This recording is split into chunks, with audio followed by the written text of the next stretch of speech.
Hey everyone.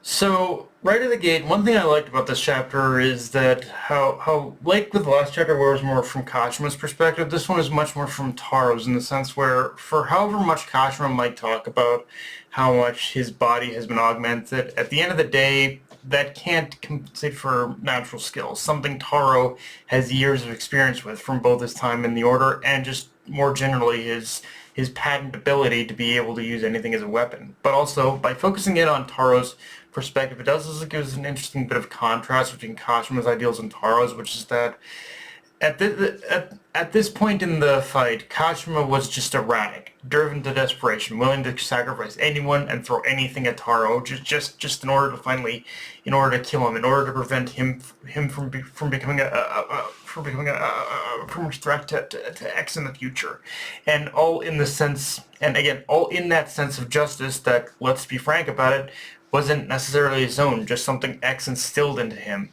Whereas Taro has a simple, singular belief: protect the life he has now, as well as those of his family, which in itself has obviously made him believe that all life is precious, as we see from the entire back half of this fight, where at every turn that Kashima causes more and more destruction or tries to kill someone in the effect in order to kill Taro. Taro responds in kind by trying to prevent someone from being killed or trying to limit the amount of destruction as much as possible anyway. And it just shows how one perceives life as precious, the other perceives life as something to be sacrificed. Like Kashima even says it himself that their whole ideology is basically is making sacrifices for just the greater good. But what good are those sacrifices if what you're trying to achieve isn't really all that noble to begin with? Like I'm sure there are noble intent. I'm sure there's some noble intent behind what X is doing, but at the end of the day, they're also just from sacrificing lives needlessly for the sake of their goals. Yeah, honestly, honestly, it is kind of hilarious though how the entire back half of this fight is Kashima just going through a constant panic attack trying to kill Taro only for Taro to keep coming back. Like it leads to so many hilarious scenes where Kashima just doesn't even need to say anything. You just know he's wondering what the fuck is going on. Like if Taro is even human or not. Although that in itself shows just how weak I think Kashima's resolve actually was at the end of the day. Like he may have adopted X's ideals, but he never really he may have adopted X's ideals in a way, but he never really but was never able to form them into his own.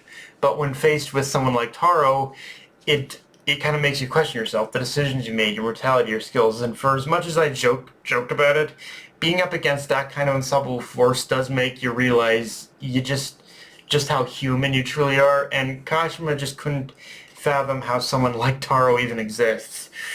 I also like how this chapter though does give us an extra little bit of bit to Kashima that does kind of show the hypocrisy of the world in itself, that in the sense where, at least according to Kashima's backstory, very, very early on in his life, he was basically, he was killing criminals, but because he did it openly, he was met with scorn